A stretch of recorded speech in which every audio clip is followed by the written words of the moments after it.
Haleluya. Turagusuje mu izina rya Yesu, wowe ugiye gukurikirana iyi video.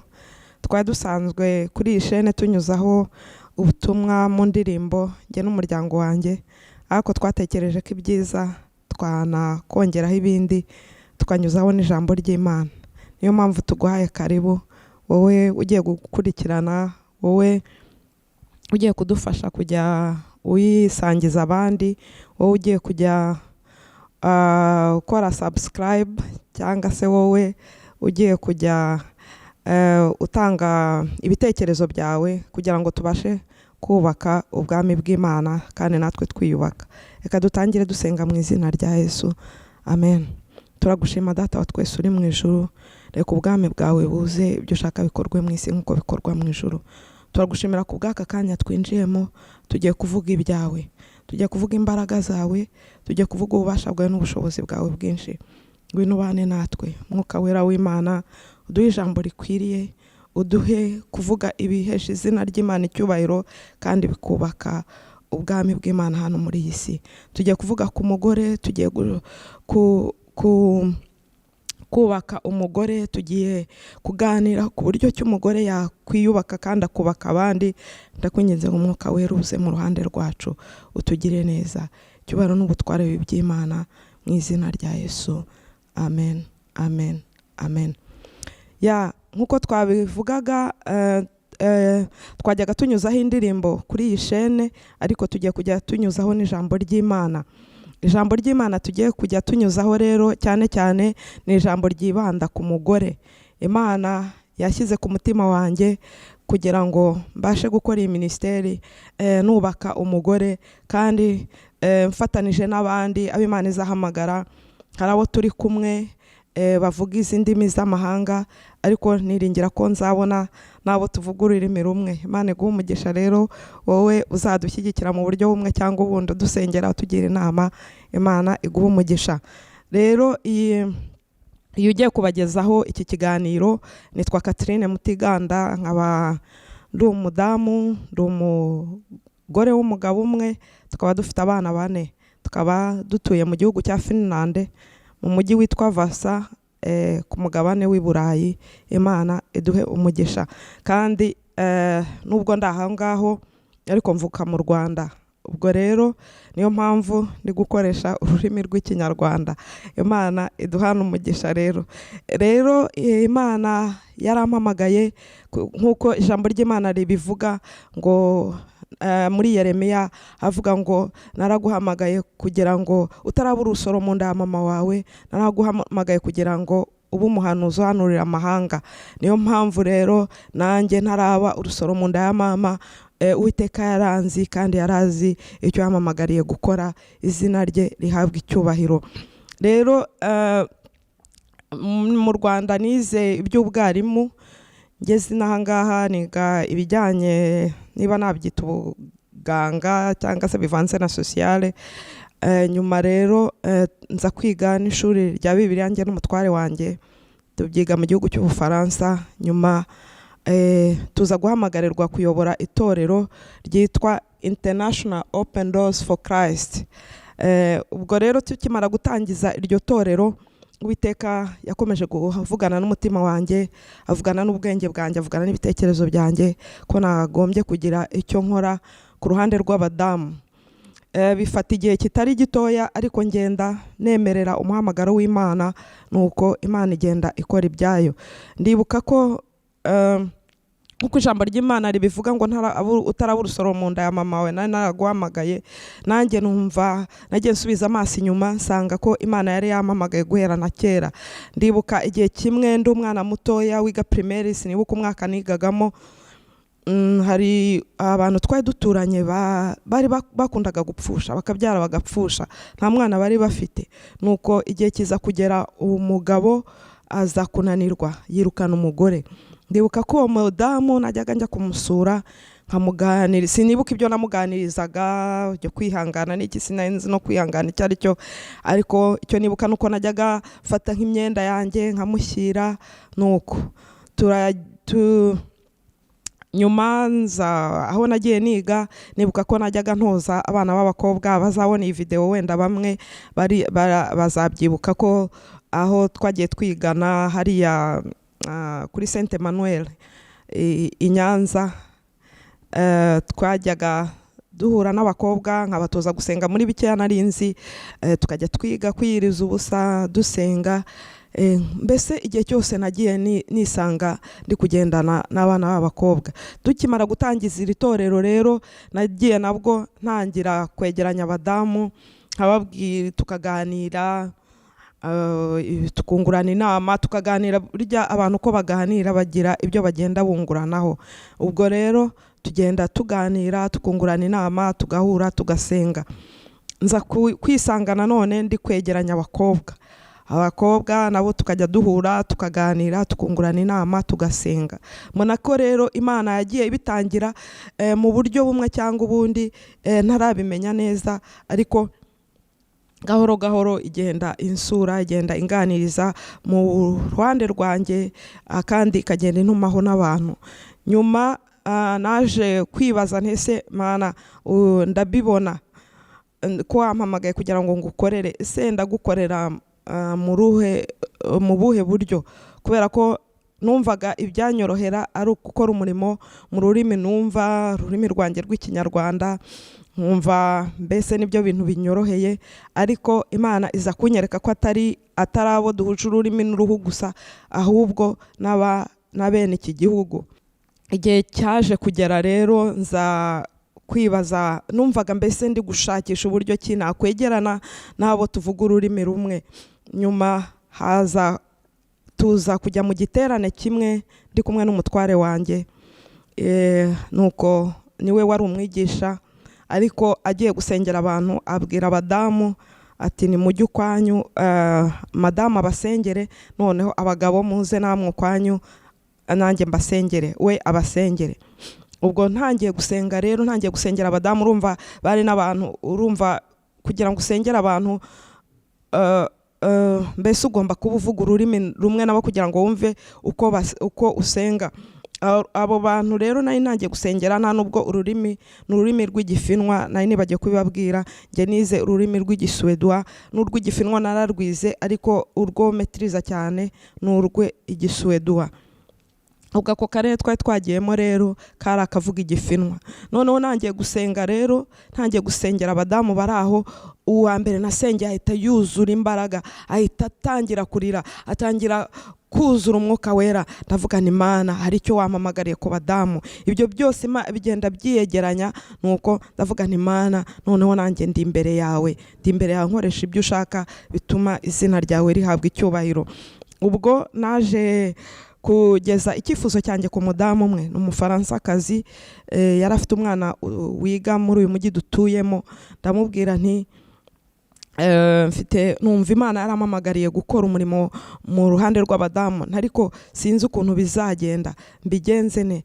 Arambwira ati nagufasha, wowe tangira ubundi nzajya ngufasha. Nuko dutangira conference, ubwo hari mu 2019 dukoresha conference. Tuyirangije numva noneho byakuze muri njye uko mbese nagiye ntera intambwe, nuko njya kumva ko Imana iri kumpamagarira umurimo wayo. Ubwo haje kuzamo ibibazo bya pandemi, ariko ntibyatuza muri njyewe. Ntangira gukontakta abadamu bamwe baba bene iki gihugu, tukajya duhura tugasenga, barambwira bati reka dukomeze, reka dukore, Imana iradushyigikiye. Nuko nyuma rero tuza gutangiza, Imana ibigenza neza, iza kumpa umwinterprete, nzabaha ubuhamya buryo kinamubonye. Dutangiza umurimo. Ubwo twatangije umurimo w'Imana kuri YouTube, kuri chaîne yitwa Urd Sana. Donc iyi chaîne turi kuvugiraho yitwa Parole TV, n'indi nayo ni nka Parole ariko muri izi ndimi. Mu rurimi rw'Igiswedwa Parole yitwa Urd, noneho mu gifinwa bikitwa Sana. Twabishyize ku ijambo rimwe rero ngo Urd Sana, kugira ngo yaba umufinwa uvuga Igiswedwa cyangwa se umufinwa uvuga igifinwa yibonemo. Ubwo rero dukoresha ho izi ndimi zo muri iki gihugu, igifinwa n'igiswedwa.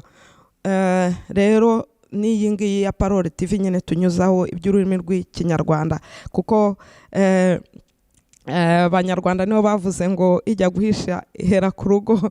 Rero niyo mpamvu navuze nti reka ntago twafasha abandi natwe tutifashije, reka ku ruhande rumwe tujye dufasha bene data, no mu rundi ruhande dufatanye n'abandi bari hano. Hari ikintu nize muri ubu buzima, nuko umuntu wari we wese afite ikintu yakwigisha cyiza wakwiga gukora, kandi afite ikintu yakwigisha kibi udashobora gukora.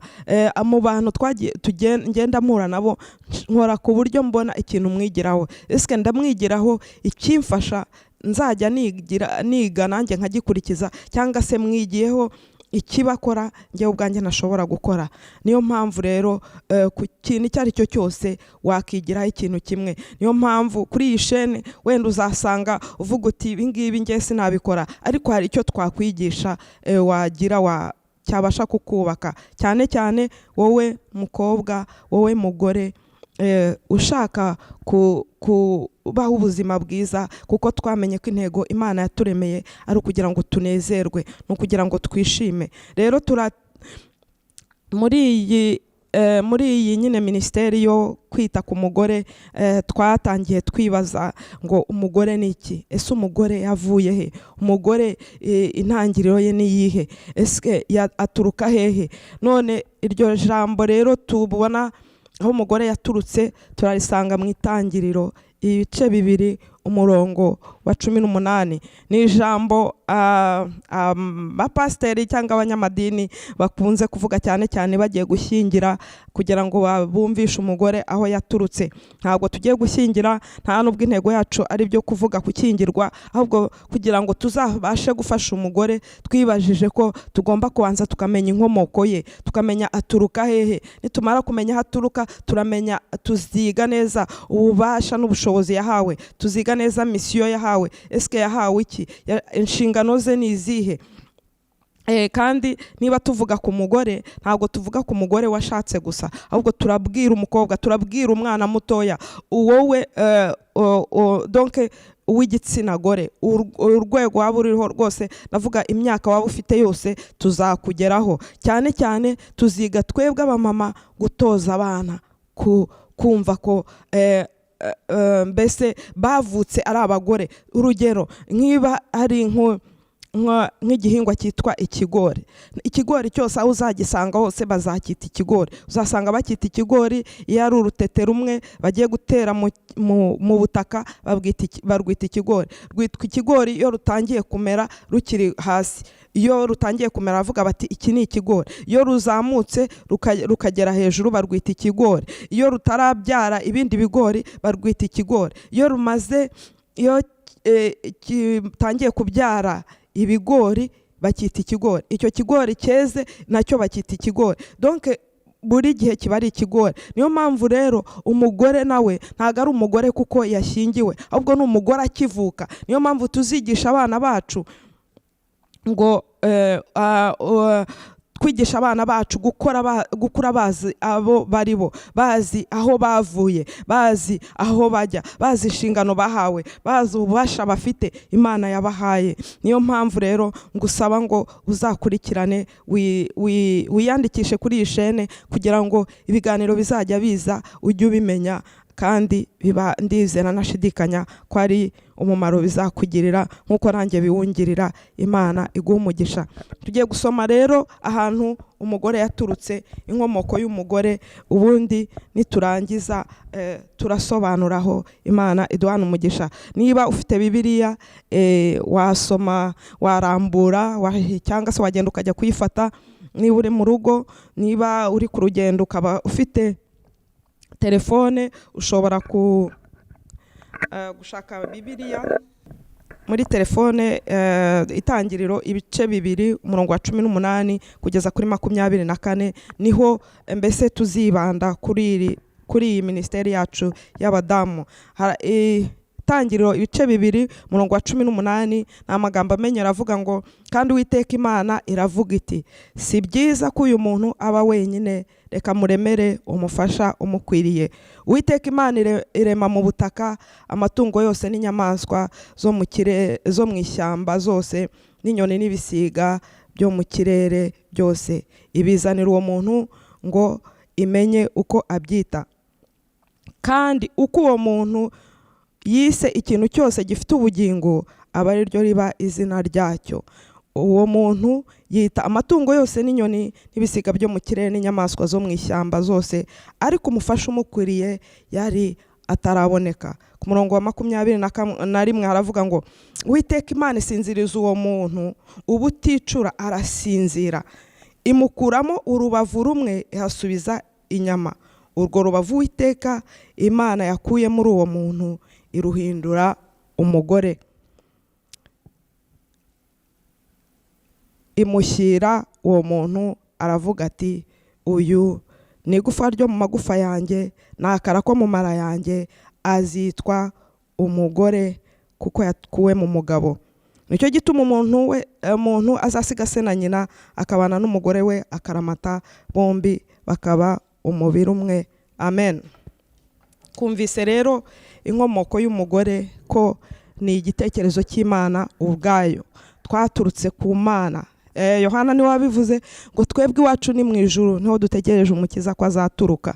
Rero igitekerezo cy'umugore ni cyavuye ku Mana, ni Imana yabitekereje. Ubwo yamaraga kurema ngo Adamu, iritegereza irareba, imuzanira amatungo yose, imuzanira ibyaremwe byose, ibimushyira imbere, izana inyamaswa zose, izana inka, izana intama, izana inguge, izana za gorile, ibizana imbere ye ngo arebe ko uwo muntu yabona igisa nawe. Ariko ngo uwo muntu ntiyagira icyo abona. Imana iramwitegereza irabona ati ibindi byose bifite icyo bisa, ariko umugabo ari wenyine, niyo mpamvu ngomba kumuremera umufasha umukwiriye. Imana rero iturema muri ubwo buryo, ituje kuba abafasha. Umufasha muri ndimi z'igifaransa bavuga aide, son aide, son pareil, son vis-à-vis, ariko mu Kinyarwanda nagerageje gushakisha ngo ndebe ko nabona andi magambo, ntago nayabonye. Wenda mwebwe muzamfasha kugira ngo tubone andi magambo twabihuza kugira ngo tubisobanure neza, abantu barusheho kubyumva. Ariko umufasha ni umuntu uje gufasha nyine, ni umuntu uje gufasha undi mu byo adashoboye. Ni ukuvuga ngo hari ibintu ushoboye ariko hari ibindi udashoboye. Niyo mpamvu Imana yitegereje Adamu iravuga ati reka muzanire umufasha uzamufasha, uzamumara irungu, bazajya baganira, reka muremere umufasha umukwiriye. Nuko ngo Imana isinziriza uwo mugabo, noneho ikura urubavu rwe iruhindura umugore. Nuko nguko Imana yaremwe. Iyo urebye Adamu ukuntu yaremwe, Imana yabumbabumbye umukungugu imuhindura umubiri wa Adamu, ariko twebwe ubundi turi umwuka. Ibi ngibi uru rubavu Imana yahinduye ni forme mbese, ariko ubundi duturuka mu ijuru. Umwuka wacu uturuka ku Mana. Ijambo ry'Imana tubwira ko Imana yahumekeye muri uwo muntu umwuka wayo. Turi umwuka rero, ntago turi umubiri. Ariko kugira ngo umubiri ntago wagaragara udafite forme. Umubiri wa Adamu rero Imana yawuformye, yawukuye mu gitaka, ariko twebwe imibiri yacu yayikuye mu mugabo. Haleluya. Turaba igiciro rero, niyo mpamvu tutagomba kwitesha agaciro, ahubwo turaba igiciro. Hamena. Izina ry'Imana rihabwa icyubahiro. Nasobanuraga rero aho waturutse madamu, aho waturutse mukobwa, aho waturutse mubyeyi, ni waturutse ku Mana. Ni igitekerezo cy'Imana d'abord, irangije rero igukura mu mugabo. Niyo mpamvu tuzagenda dusobanura neza eske mission noneho twahawe ni ijambo ry'Imana ritubwiye ko twaje kugira ngo tube abafasha. Ntago tuba abafasha kubera ko twashatse, ahubwo tuba abafasha tukiri batoya. Niyo mpamvu tuziga cyane cyane uburyo ki tutoza abana bacu kumva ko bahamagariwe kuba abafasha. Ndavuga ku bakobwa. ndizera ko hari n'abandi bazatangira cyangwa se bafite izi ministeri zo gusobanurira abahungu nabo uko Imana yabaremye, kugira ngo kuko iyo umuntu adasobanukiwe uwo ari we ngo asobanukirwe aho yavuye, asobanukirwe identite ye, asobanukirwa identite ye, niyo mpamvu usanga haje confusion, haje umuvurungano, niko numva babyita mu Kinyarwanda ngo ni umuvurungano. Donc iyo udasobanukiwe uwo uri we n'ubundi ibibazo biraza, ariko iyo wamaze gusobanukirwa uwo uri we, ugasobanukirwa ububasha ufite, ugasobanukirwa umurimo wahamagariwe gukora, ibindi byose ugenda ukurikira viziyo yawe kandi ubuzima bukagenda neza. Rero madamu, rero mukobwa, rero umwana, ntago waturutse kuri chimpanze, ntago waturutse kuri ku nguge, ahubwo waturutse ku Mana. Amasiyansi azakubwira byinshi, ariko nagira ngo nkubwire, nagira ngo ngukonfirme ko waturutse ku Mana, ntago waturutse ku kindi kintu cyangwa ahandi hantu. Ntago ari metamorphose yabaye, ahubwo twebwe abizera Imana tuzi ko twaturutse ku Mana, n'ububasha bwayo bwaturemye duturuka kuri yo. Imana rero itugirire neza. Intego rero yacu muri iyi ministeri yacu mbese niyo kwita ku mugore cyangwa se ku mukobwa. Intego yacu niyo kugira ngo tugufashe wowe cyane cyane wavuye mu gihugu cyawe, utari mu gihugu cyawe, wataye atmosphere wari umenyereye, wari uri muri bene wanyu, wari mu bantu bavuga ururimi rumwe, ugera mu mahanga uza kwirota uruvuri wenyine, usanga ugeze mu yindi mico utamenyereye. Nduwo kugira ngo ngufashe, kuko nanjye ubabwira gutyo maze muri iki gihugu imyaka 22, ariko suko ntahuye n'ibindushya, suko ntahuye n'ibishaka kunsubiza inyuma, ariko Uwiteka n'uwo kwizerwa. Iyo tumwiringira dukomeza, nta bibasha kumudukuraho. Amen. Izina ry'Imana rihabwa icyubahiro. Tuzagufasha rero wowe ubikeneye, tuzafatanya gusenga kandi tuzafatanya kuganira ijambo ry'Imana. Niringira ntashidikanya ko uzabona ibigufasha. Kandi ikindi ni ukwigisha, tuzagenda twiga abamama bashatse, abamama bafite abana, abamama bafite abana b'abakobwa, abamama bafite abo babereye ba nyirasenge, abo babereye ba nyina wabo. Tuzagenda twiga buryo ki dutoza abana bacu, kuko nitubatoza bizaborohera, ubuzima buzaborohera, kuko bazakura bazi neza abo bari bo. Noneho mu gihe gikwiriye nibahura n'ibibazo bamenye uburyo ki bahura nabyo, kuko usanga ibibazo biri kugwirira muri isi, ibibazo biri kugwirira umukobwa nuko akenshi atigishijwe ngo amenye uwo ari we, amenye ububasha ari we arimo. Yagiye rimwe na rimwe akurikira abandi, akagendera mu kigare, noneho ikibazo cyaza ntamenye uko akitwaramo. Ariko tuziga neza buryo kidutoza abana bacu. Ntabwo tubatoza ko bagiye gushaka gusa, ahubwo tubatoza kumenya abo bari bo, aho baturuka, ubasha Imana yabahaye, nuko hamwe n'ibyo ngibyo ubuzima bukaborohera. Rero Imana iduhana umugisha, turagenda tuganira, tuzagenda tuganira ku ijambo ry'Imana. Ijambo ry'Imana ridufasha, tuzagenda tureba ku badamu bo muri Bibiliya ibyo twabigiraho ngo natwe tubikore, ibyo tutabigiraho ngo tubireke. Tuzagenda twiga kandi hamwe no gusenga. Nzi ko ubuzima bwacu buzarushaho kuba bwiza, nzi ko Imana izatugira neza. Yatangiye imirimo myiza muri twe, niyo kwikomeza. Iyo yatangiye muri iyi ministeri, itangije iyi ministeri, niyo ntago ari njyewe. Paulo niwe wabivuze ngo sinjye uriho, ahubwo ni Kristo uri muri jye, kandi ishobozwa byose na Kristo umpa imbaraga. Ntago ari njyewe rero ukubwira, ahubwo ni Kristo wabishatse. Kandi nakubera ubuhamya, nakubera ijambo, nagufasha mu rugendo urimo, nagufasha mu bikurushya, nakubwira ijambo, kuko ijambo rirakiza, ijambo rirarema. Niyo mpamvu rero ngusaba ngo ukurikirane na video zindi zizakurikiraho. Nzi neza ntashidikanya ko hari bizakugira umumaro.